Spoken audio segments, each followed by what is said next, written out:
نسخہ جات جو پرانے عہد نامے کے ہیں وہ موجود تھے، اور کتابی صورت میں خدا کا الہام، خدا کا کلام موجود تھا، جو چمڑے کے تماروں پر لکھا گیا تھا، جو داب کے پتوں پر لکھا ہوا تھا، یا پتھروں پر کندہ کیا گیا تھا۔ تو وہ سب جو مختلف جگہوں پر لکھا گیا، تماروں میں اور داب کے پتوں پر، اور اس کے علاوہ جو پتھر کی تختیوں پر کندہ کیا گیا، وہ سب کتابی صورت میں موجود تھا۔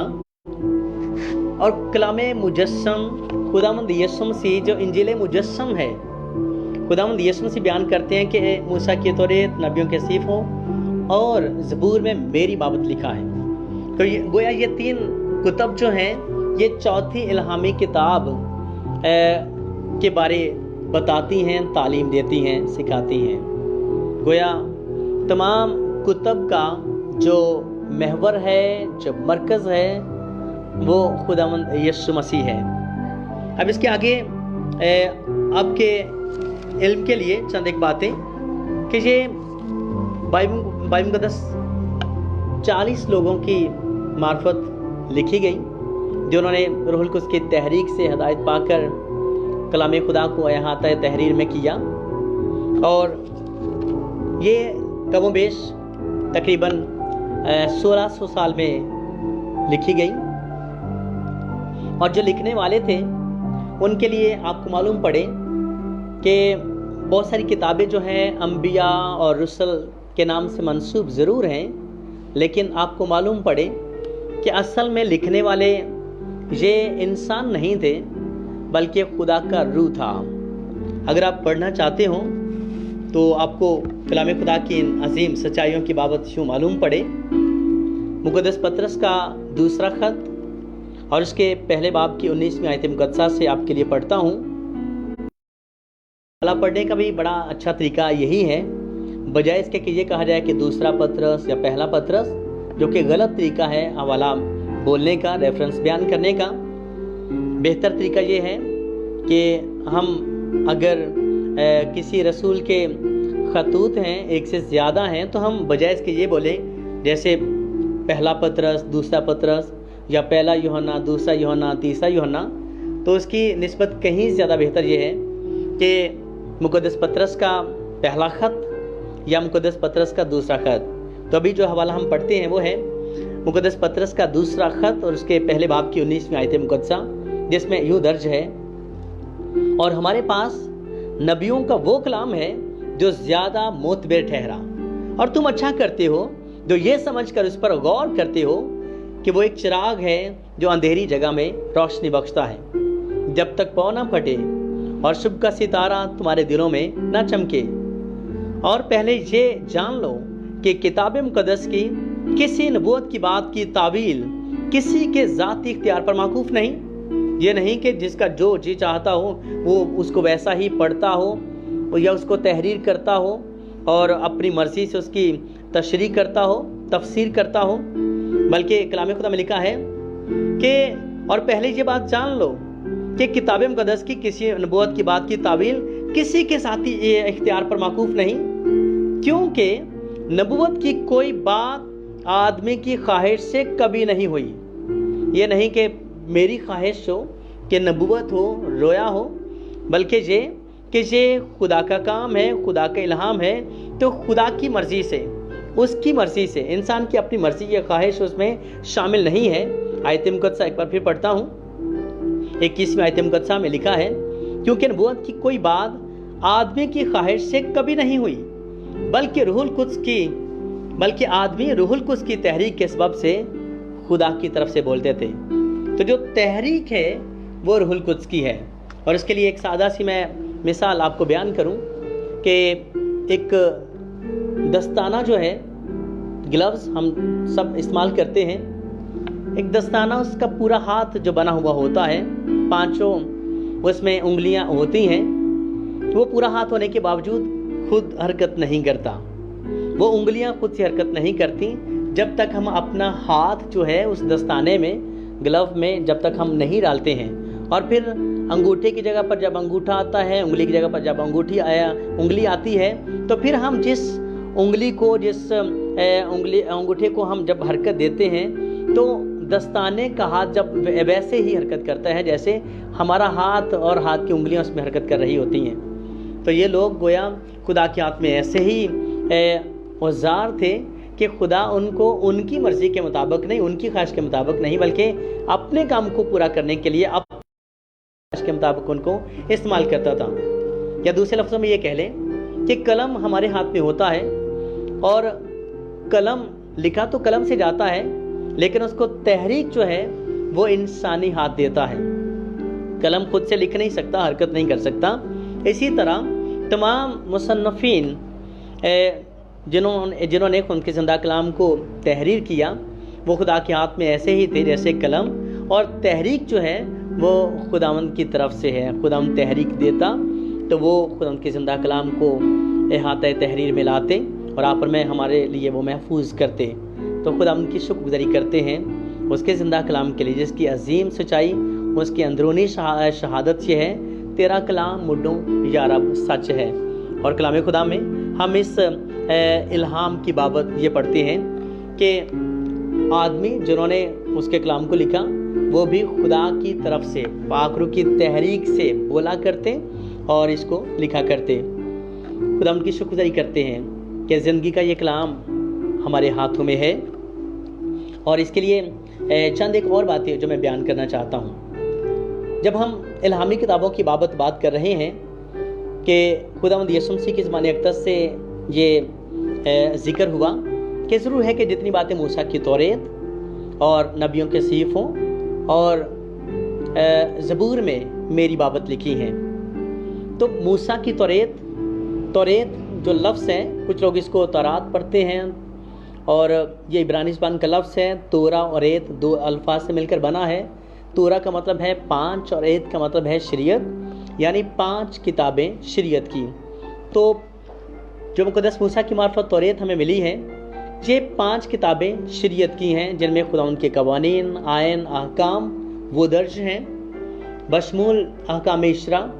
10 احکام جو خداوند نے کوہ سینا پر اپنے بندے مقدس موسیٰ کو دیے, جو پتھر کی 2 لوحوں پر کندہ کیے گئے. اور ان میں سے جو پہلے 10 احکام میں سے جو پہلے 4 حکم ہیں وہ ایک تختی پر لکھے گئے جو خدا کی ذات سے علاقہ رکھتے ہیں, اور دوسری تختی پر 6 حکم لکھے گئے جو انسان کے لیے تحریر کیے گئے. اور خود خدا نے اپنی انگلی سے پتھر کی 2 لوحوں پر ان کو کندہ کیا, تحریر کیا, جس کا مطلب یہ ہے کہ یہ انمٹ ہے اور یہ وہ ہے جو ٹس سے مس نہ ہونے والے ہیں اور جو ختم ہونے والے نہیں ہیں, اور پتھر جو ہمیشہ تک قائم رہنے والے ہیں. اور انہی تختیوں کی بابت خداوند یسوع مسیح نے ابلیس کو جواب دیتے ہوئے کہا تھا کہ آدمی صرف روٹی ہی سے جیتا نہیں رہتا بلکہ ہر اس بات سے جو خدا کے منہ سے نکلتی ہے, کیونکہ اس نے پتھروں کا ذکر کیا تھا کہ فرما کہ یہ پتھر روٹیاں بن جائیں. تو خداوند نے ان پتھروں کو قائم رکھا جن پر خدا کا کلام, خدا کا الہام, اس کے احکام تحریر تھے, کندہ تھے, درج تھے کہ انسان روٹی سے نہیں زندہ رہتا بلکہ ہر اس بات سے جو خدا کے منہ سے نکلتی ہے, جو خدا نے اپنی انگلی سے کندہ کیے اور مقدس موسیٰ کو دیے, وہ احکام اشرا جو آج آپ میں ہم سب پڑھتے ہیں اور بہت سارے بچوں کو اور بڑوں کو ازبر یاد ہیں, وہ احکام اشرا اور اس کے ساتھ باقی ساری شریعت. تو پہلی 5 کتابیں جو ہیں وہ شریعت کی کتابیں ہیں جو مقدس موسیٰ کی معرفت لکھی گئیں. اس کے بعد زبور کی کتاب میں 5 کتابیں زبور کی ہیں. اگر آپ کبھی بغور مطالعہ کریں تو آپ کو معلوم پڑے کہ جو 150 زبور ہیں, مزامیر ہیں, یہ سارے مزامیر جو ہیں یہ مقدس داؤد نے نہیں لکھے ہیں بلکہ ان میں سے زیادہ جو ہیں وہ مقدس داؤد کی معرفت لکھے گئے, جبکہ کچھ مزامیر جو ہیں وہ کچھ اور لوگوں کی معرفت بھی لکھی گئے جس میں مقدس سلیمان بھی ہیں اور مرد خدا موسیٰ اور چند اور جو اشخاص ہیں وہ بھی. تو یہ 5 کتابیں ہیں زبور کی جو بائبل مقدس میں موجود ہیں, اور ان 5 کتابوں میں 150 مزامیر ہیں, زبور ہیں, اور نبیوں کے صحیفے، اور یہ تینوں الہامی کتابیں پرانے عہد نامے میں ہیں، جبکہ نیا عہد نامہ جو ہے وہ انجیل مقدس ہے۔ کئی دفعہ کچھ لوگ یہ کہتے ہیں کہ یسوع مسیح پر تو کوئی انجیل نہیں اتری، متی کی انجیل متی رسول کی معرفت متی رسول پر اتری ہے، مقدس مرکز پر مقدس مرکز کی انجیل، مقدس لوکا پر مقدس مرکز کی انجیل، مقدس لوکا کی انجیل اور مقدس یوحنا کی انجیل جو ہے یوحنا رسول پر اتری ہے۔ اور کئی دفعہ معترض اعتراض کرتے ہیں کہ ان میں سے یسوع مسیح پر ہے، تو ان سب کو یہ معلوم پڑے کہ نیا عہد نامہ جو ہے صاف طور پر یہاں پر ذکر کیا گیا ہے، کلام خدا میں درج ہے۔ اگر آپ میرے ساتھ مل کر نکالیں نئے عہد نامے کو، متی کی انجیل کے پہلے باب کی پہلی آیات سے پیچھے اگر ہم پڑھیں اس صفحے کو، اگر آپ کیمرے کی آنکھ میں اس کو دیکھ سکتے ہو، جو میری کوشش ہے کہ آپ دیکھیں اور پڑھیں، تو یہاں پر آپ کو صاف طور پر معلوم پڑے گا کہ لکھا ہے کہ انجیل مقدس یعنی ہمارے خداوند یسوع مسیح کا نیا عہد نامہ۔ تو پورا نیا عہد نامہ جو ہے یہ انجیل مقدس ہے۔ بہت سے لوگ متی رسول کی معرفت لکھی گئی انجیل کو، مقدس مرکز کی معرفت لکھی گئی انجیل کو، مقدس لوکا کی معرفت لکھی گئی انجیل کو اور مقدس یوحنا کی معرفت لکھی گئی انجیل پاک کو خیال کرتے ہیں کہ یہ تو ان پر اتری ہیں اور ان میں سے گویا یسوع مسیح کی کوئی انجیل نہیں ہے۔ تو معلوم پڑے کہ یہ انجیل مقدس یعنی ہمارے خداوند اور منجی یسوع مسیح کا نیا عہد نامہ۔ تو یہ نیا عہد نامہ جو ہے، جو خداوند یسوع مسیح کی معرفت ہم تک پہنچا ہے، ہمیں ملا ہے، یہ نیا عہد نامہ پورا جو ہے انجیل مقدس ہے۔ اور جیسے میں نے پہلے کہا کہ خداوند یسوع مسیح وہ انجیل مجسم ہے، اور یہ انجیل مقدس ہمارے پاس کتابی صورت میں جو تحریر ہوا ہمارے ہاتھوں میں ہے۔ جب چھاپا خانہ نہیں تھا اس وقت اپنے ہاتھوں سے کلام خدا کو تحریر کیا گیا، اور پھر جب پہلی بار چھاپا خانہ جو ہے اور ایجاد ہوا، تو اس کے بعد چھاپا خانہ پر ان مشینوں پر جو پہلی چیز جو چھپی تھی وہ کلام خدا تھا، اور شاید یہی وہ ضرورت تھی جس کے لیے یہ چھاپا خانہ اور جو مشینیں ہیں وہ ایجاد ہوئیں، تاکہ خدا کے زندہ کلام کو لکھا جائے۔ تو پہلی بار کلام خدا ہی ہے جو ان چھاپا خانہ میں سے، ان مشینوں میں سے چھپا، اور آج تقریباً ہر 2 مسیحی گھر میں خدا کا زندہ کلام جو ہے وہ درج ہے۔ شاگرد اس بڑی حقیقت کو جان چکے تھے کہ خداوند تجھے چھوڑ کر کہاں جائیں، کہ ہمیشہ کی زندگی کی باتیں تو تیرے پاس ہیں۔ میری دعا ہے کہ خدا آپ کو، مجھے، ہم سبوں کو یہ فضل بخشے کہ یہ چند باتیں جو میری کوشش تھی کہ آپ تک پہنچاؤں، تو یہ آپ کے لیے روح کی تازگی، ایمان کی تقویت کا باعث ہوں گی، اور اس کے ساتھ ساتھ آپ کو کلام خدا کے تعلق سے ضرور کچھ نہ کچھ معلومات جو ہے وہ ملی ہوگی، جو میری کوشش تھی۔ تو خداوند اس آج کے پیغام کے وسیلے آپ سبوں کو بڑی برکت بخشے۔ شکریہ۔